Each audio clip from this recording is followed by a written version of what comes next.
Welcome to section 3. In this section, we're going to talk about binding inputs with VModel, okay, two-way data binding. We're going to talk about events and how to handle those, how to create some custom filters, and how to work with transitions and some simple CSS animations. So the lectures in this section, we have the introduction, input binding, handling events using the VON directive, custom filters, transition effects, and lecture 6 will be on CSS animation. Alright, so that's it. Let's go ahead and get started. Alright guys, now we're going to talk about forms and input binding. Okay, so there's obviously different fields, different types of input fields that we can use in a form, so we're going to go over each one. First we'll look at a text input. So let's go ahead and put in here, let's say input, and we're going to add a directive called VModel. And basically that's going to, if you've ever worked with Angular 2, it's similar to ngModel. We can bind this input to one of these properties. Okay, we're going to bind it to this message here. So let's say VModel equals message, and we'll add a placeholder and a type, which will be text. Alright, so let's go ahead and save that. Okay, so we have this input, and you can see that it has this hello world because that's what we set it to down here. If we clear this out and save it, that should clear out as well. And now when I type in it, it's actually adding to this, okay? But we don't have any way to see that. So let's go ahead and right below it, we'll put in our MSG. So let's save. And now as we type, you can see that it's actually outputting right here. Okay, so it works very similar to the way Angular 2's two-way data binding works. Okay, so that's a text input. Now let's take a look at a checkbox. Alright, and I'm just going to wrap these in divs.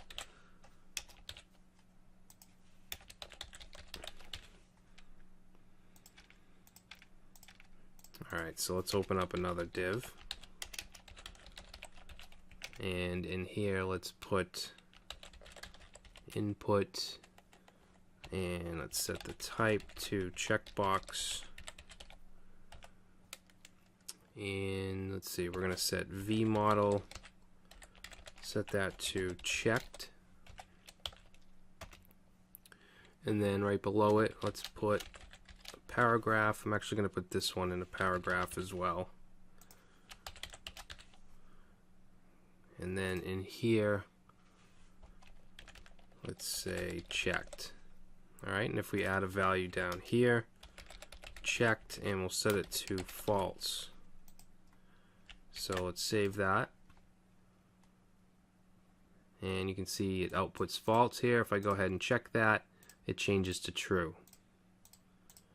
Alright, so we're changing that value when we check in the box. So we also have multiple checkboxes. So let's go ahead, I'm going to copy this div. Okay, space these out a little bit. And then let's see, we're going to do type checkbox, and let's put a value in here, and we'll set this to Mike. And the VModel, let's do we'll call it checked names, and I'm going to copy that, and we're going to have a couple of these. This one will say Steve. This one will say Jill. Okay, and they're all going to have the checked names VModel. Let's go ahead and put a label below these as well, just so we know which one's which.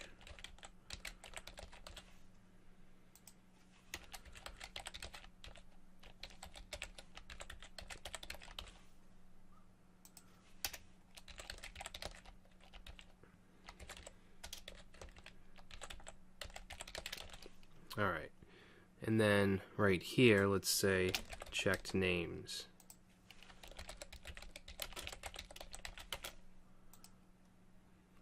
Okay, and then down here, let's add checked names, and by default, we'll set it to nothing. Alright, so let's go ahead and save that.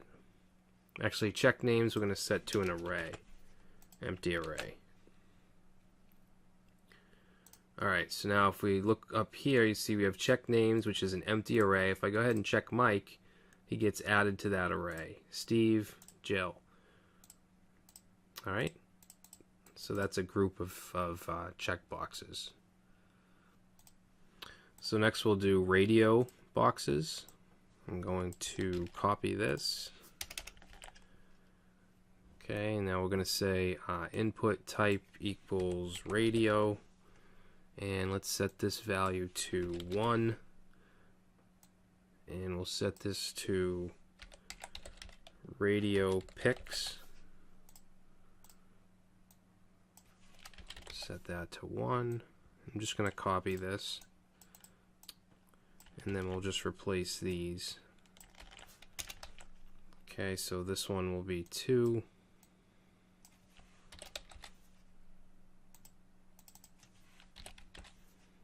And 3. And then right here, let's say radio pics.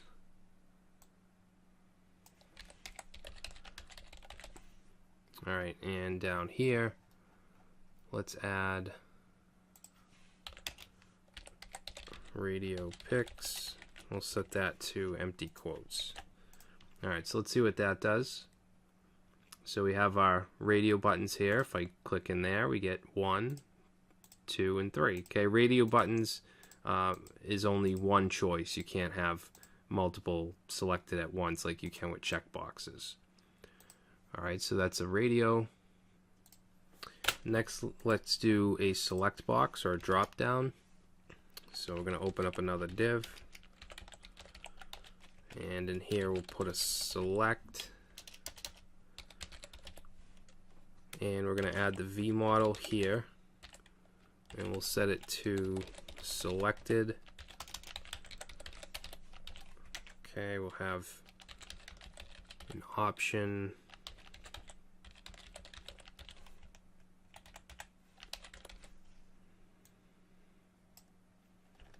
Save that.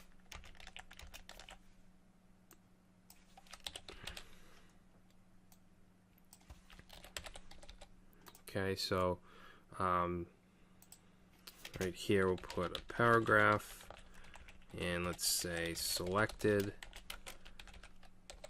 selected, and then down here, let's go ahead and save it. And now whichever one whoop, what happened here?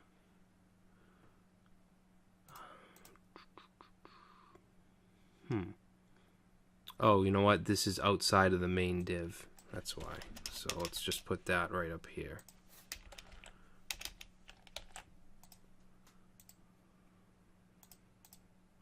Okay, so now whichever one I select is going to show up there.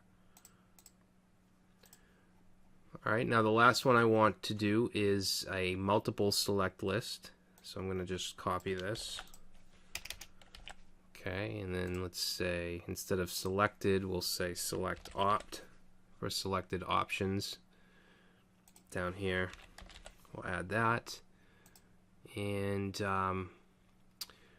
what we'll do here is let's set, I actually want to use a loop, a v-for loop to loop through our selections. So let's put a value for options, which will be an array. We'll have an array of options. Let's say text 1 and value, say A. Okay, we'll add a couple more of these. And this one will be 2 and 3. Values will be B and C. Alright, so now up here, instead of typing out these options, we're going to have one option with a v4 directive. So we'll say v4 option in options, and then let's do a vbind, and we want to bind value and set that equal to option dot value. Alright, and then inside here we'll put the option dot text. Alright, so let's go ahead and save that. Actually, you know what? Let's add the selected opt down here as well. Okay, and that's going to be just blank. Okay, so let's go ahead and, okay, now that's working, but I want this to be a multi-select. So we should be able to just add in here multiple.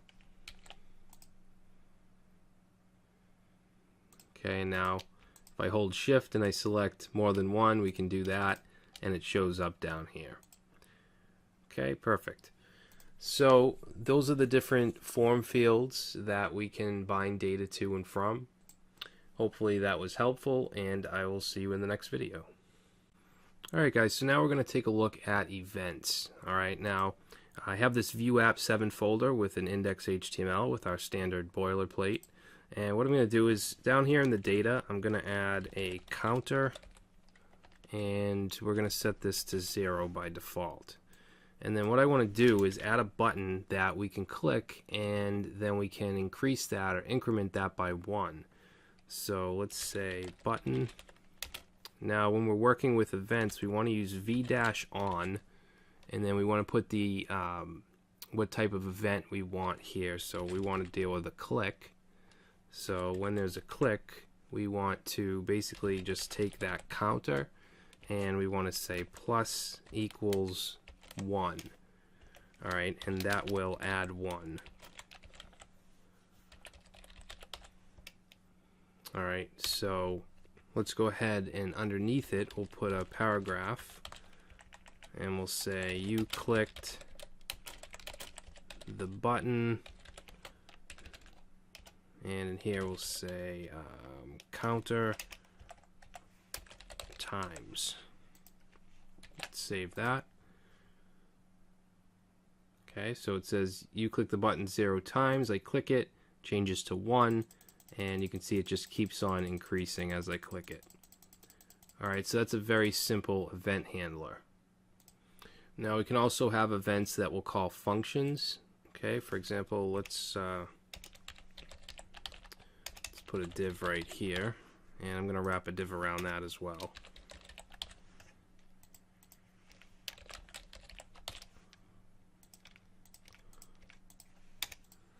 We're going to put a button in here, and let's say v-on click, and we want to set that to a function. Let's call it greet.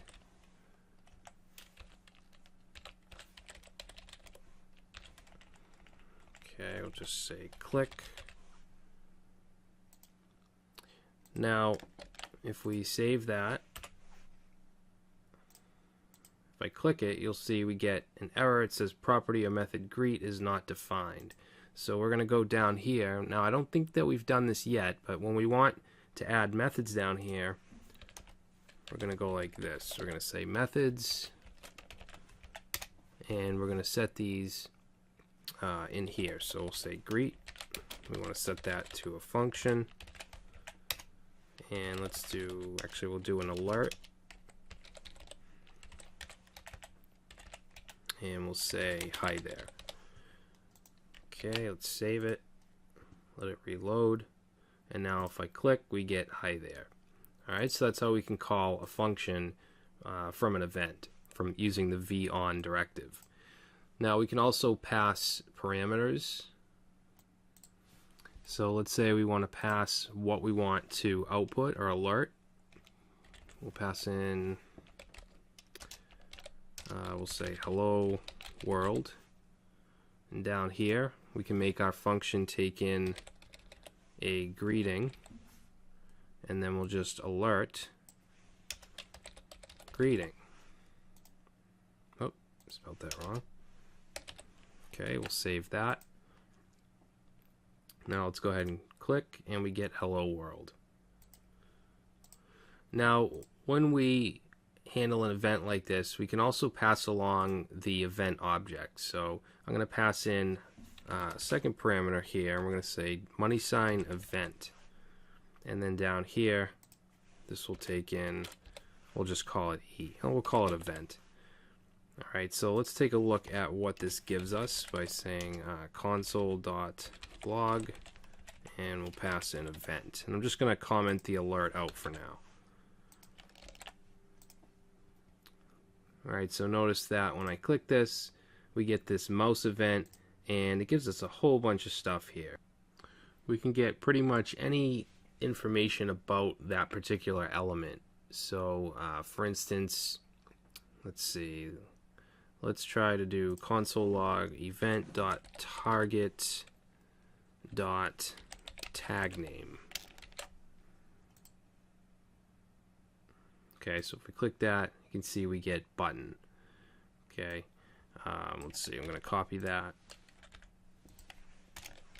Let's do, let's add an attribute here. We'll add a class of btn, and we can get class names.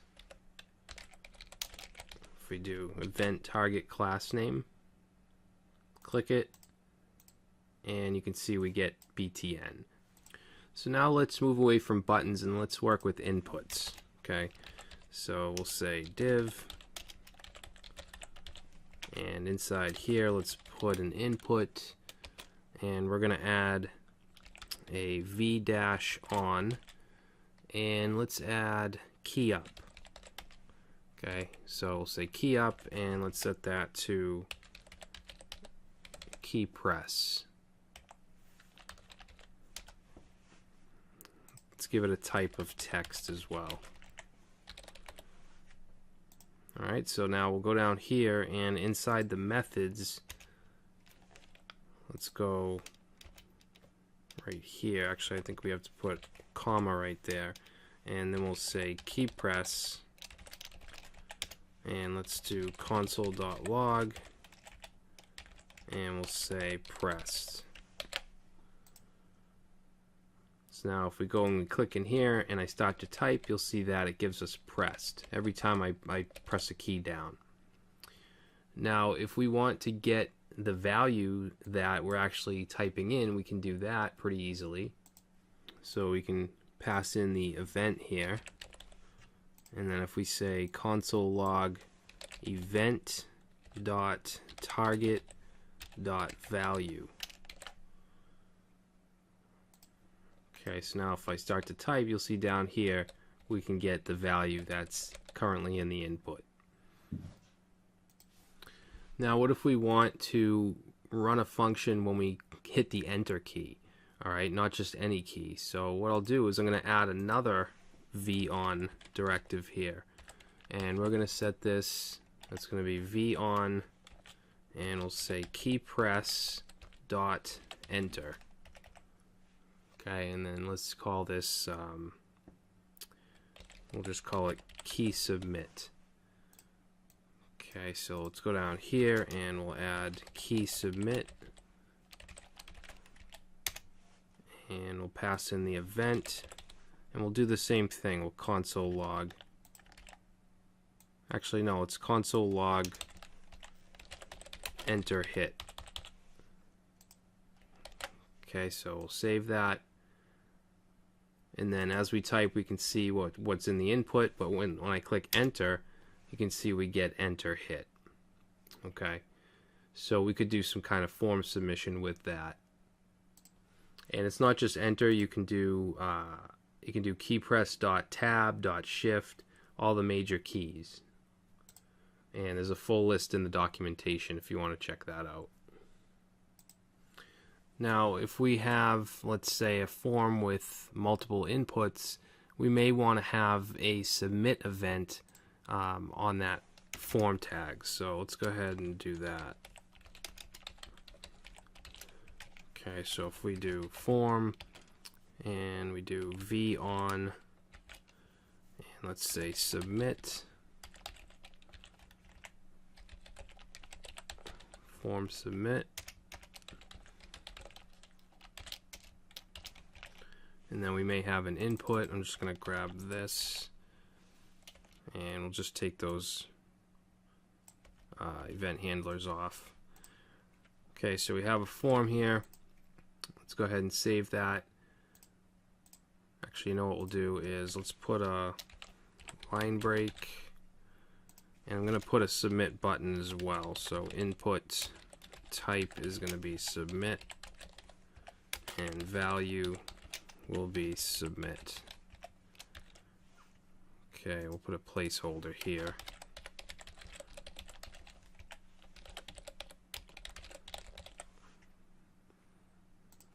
Okay, so if we take a look at that, you can see we're going to get an error because form submit is not defined. So if we go down here and we'll add in form submit. Now we should be consistent with this. You can see here we did this function, we did colon then function. Here we didn't. You can do either way, but whatever way you choose should be consistent.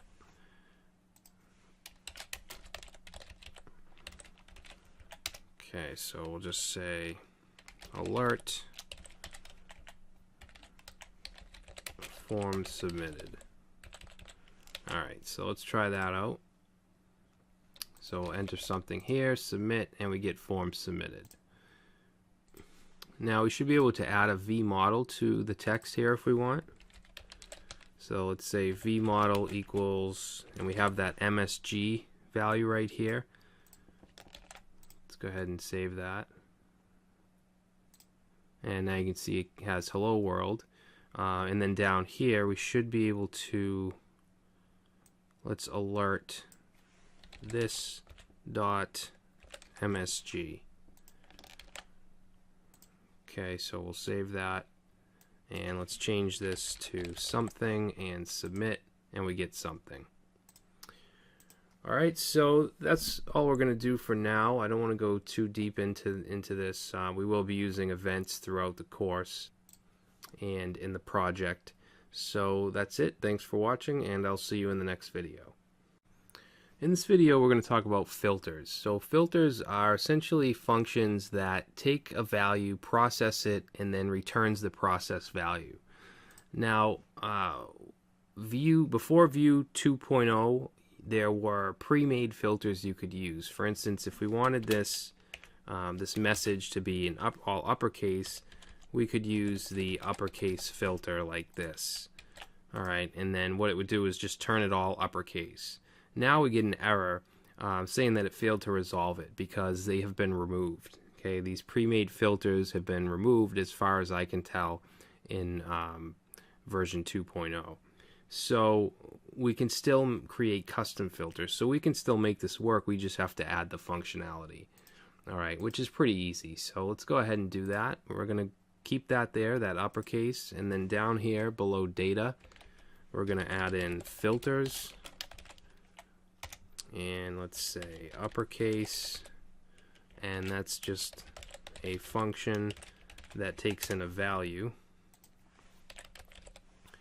Okay, so the value is whatever this is, and then what we want to do is just return, and we could return that value. It would give us the exact same thing, but we want this to return all uppercase, so we're just going to add on the two uppercase like that.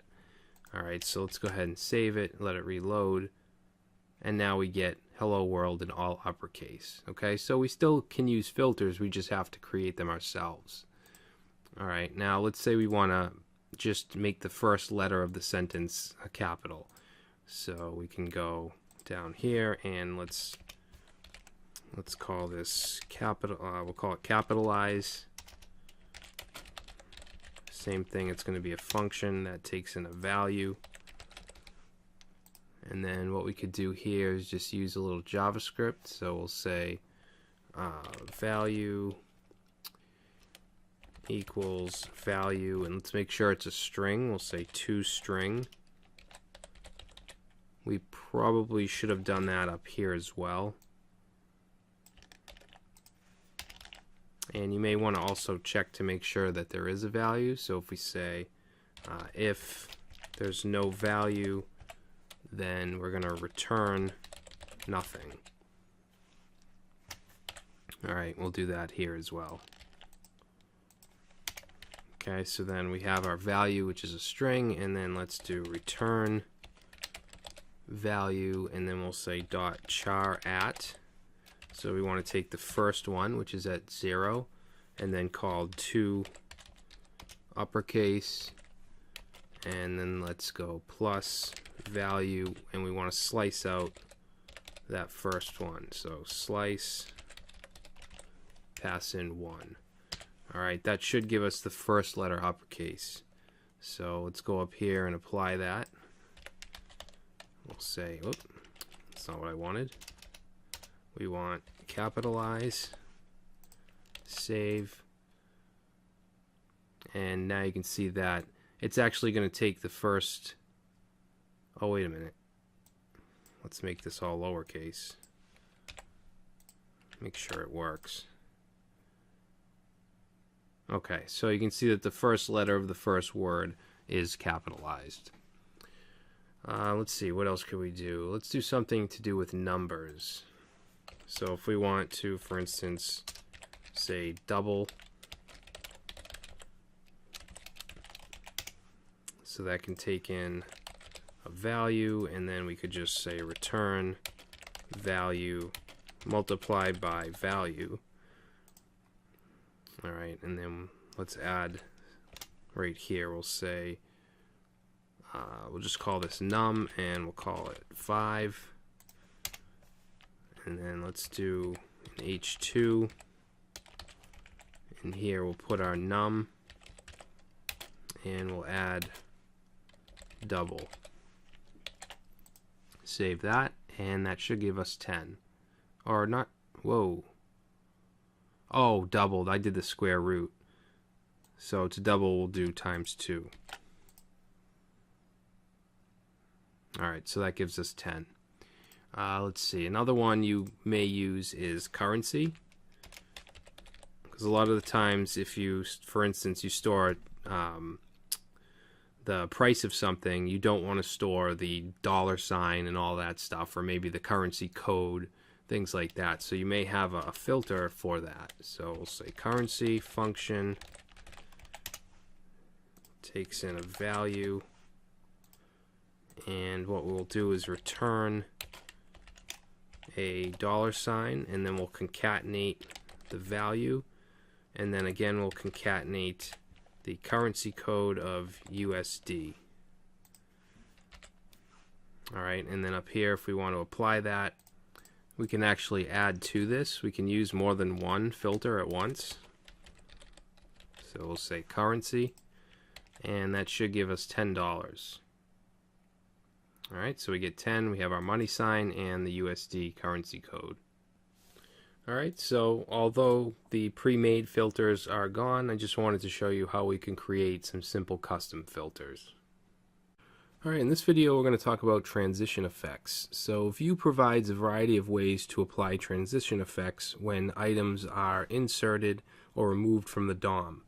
And this includes automatically applying classes for CSS transitions and animations, as well as integrating third-party CSS animation libraries such as animate.css. Alright, so we're going to start out with the simple Hello World boilerplate, and then what we're going to do is go down into our div right here, and let's go ahead and add a button. Okay, so we're going to have a button, and we're going to add VON click. Okay, so when this button is clicked, what we want to do is we're going to have a property called show, and we want to basically just set that to false. So we're going to say show equals exclamation show. Alright, and then let's add that down here. We'll say show, and we're going to start that out as being true. Alright, then what we're going to do is under the button, let's get rid of that, and we're going to put in a transition tag. Okay, and then this takes a name attribute. I'm going to say fade.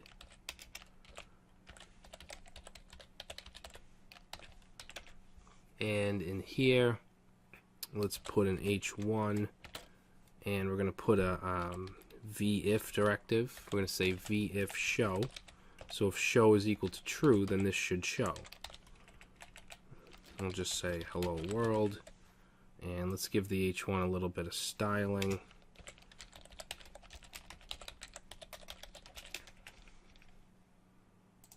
So we'll give h1 a background of coral, color of white,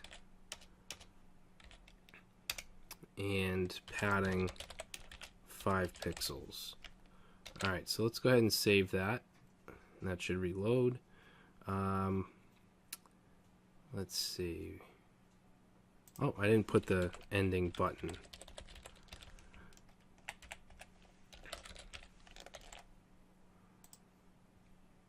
Okay, so if I click this, you'll see that it goes away. It basically just toggles because of this right here.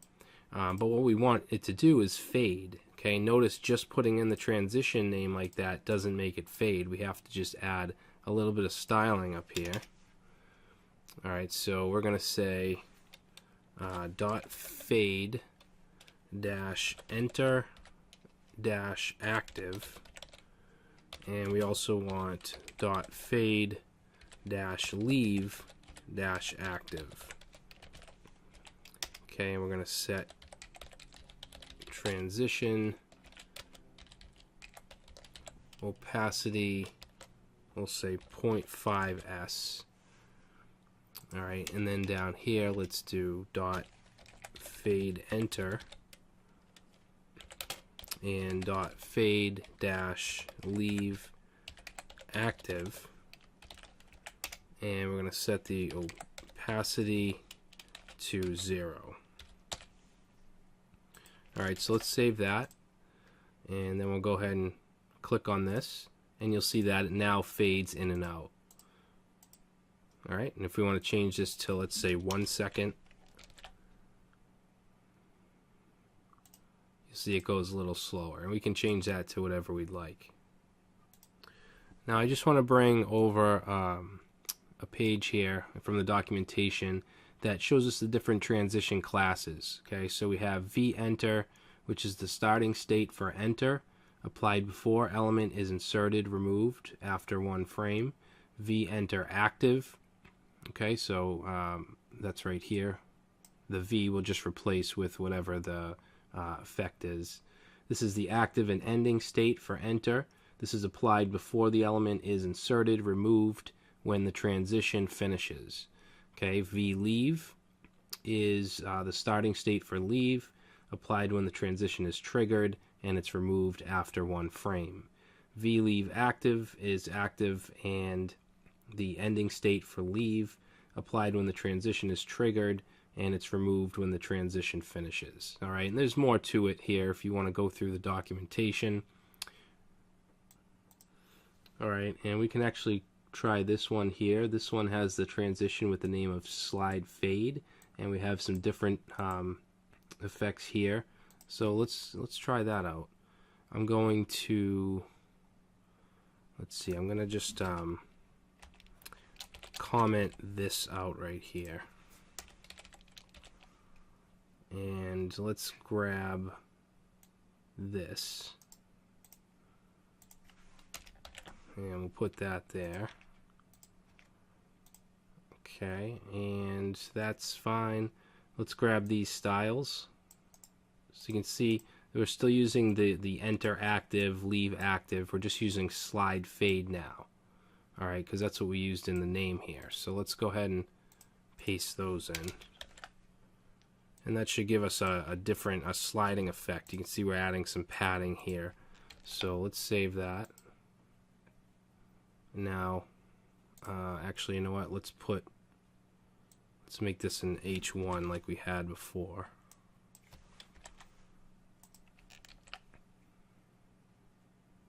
Alright, so if I click it, you'll see that it does fade in and out, but it also slides it over a little bit.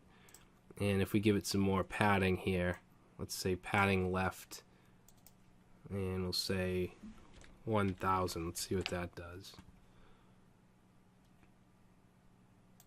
Alright, you'll see it just kind of slides it way over.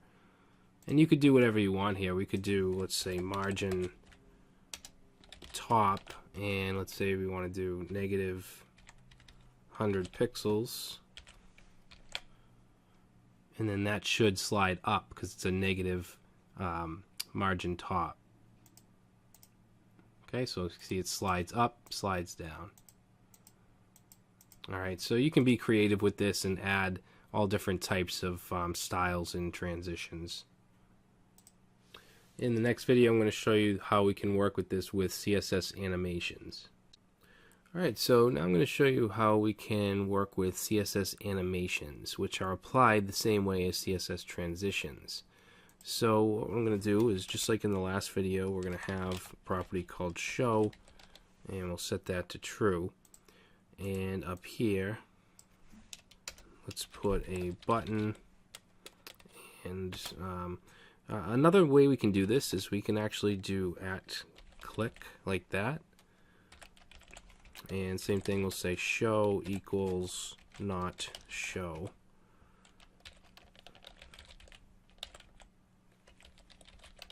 Okay, and then underneath that, let's put transition. We'll give it a name of bounce.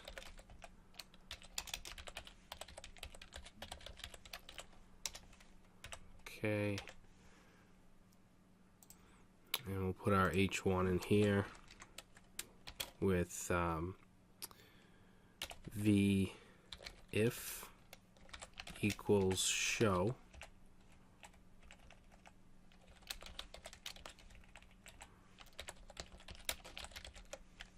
Okay, we'll save that. And right now if I click, you can see that we can toggle it. Let's go ahead and add some style tags up in the head area. Okay, and we'll just give that H1 a background of coral, color of white, and padding 10. Okay. So what I want to do is we're going to go ahead and add in here. Remember we called it bounce, so we're going to say bounce dash enter active, and we're going to use animation bounce in, and we'll say a half a second for that. Okay, and then we want to do it for bounce leave active as well.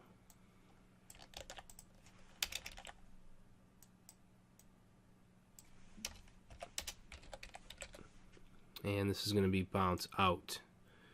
Alright, now if you've never worked with CSS3 animations, what we have to do is we need to add some keyframes for this to let it know what we want to do with it. So let's go right here, and we're going to say at keyframes, and it's called bounce in, and we could call this whatever we'd like.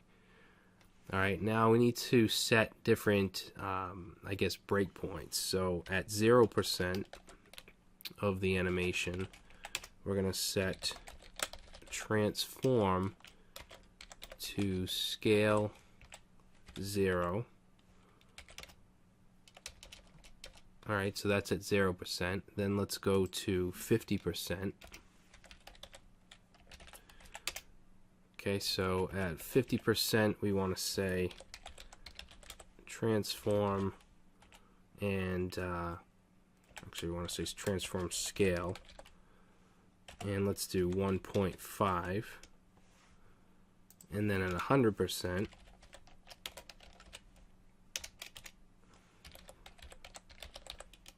say transform scale 1. Alright, so basically we want it to get bigger and then smaller. Now for bounce out, let's go ahead and just copy this. Okay, paste that in. We'll change this to bounce out. And we're going to say at 0% we want transform scale 1. At 50%, because that's where it leaves off up here, right? So we want it at 0% to be 1, and then at 50% 1.5, and then back to 0 at 100%. Alright, so let's go ahead and save that. Okay, now if I click this, you'll see that we get that bounce effect, or animation I should say. Alright, I'm not going to go too much further into this because I don't want to get into CSS3 animation. I tried to keep it as simple as possible just to show you that you can use this transition with CSS animations.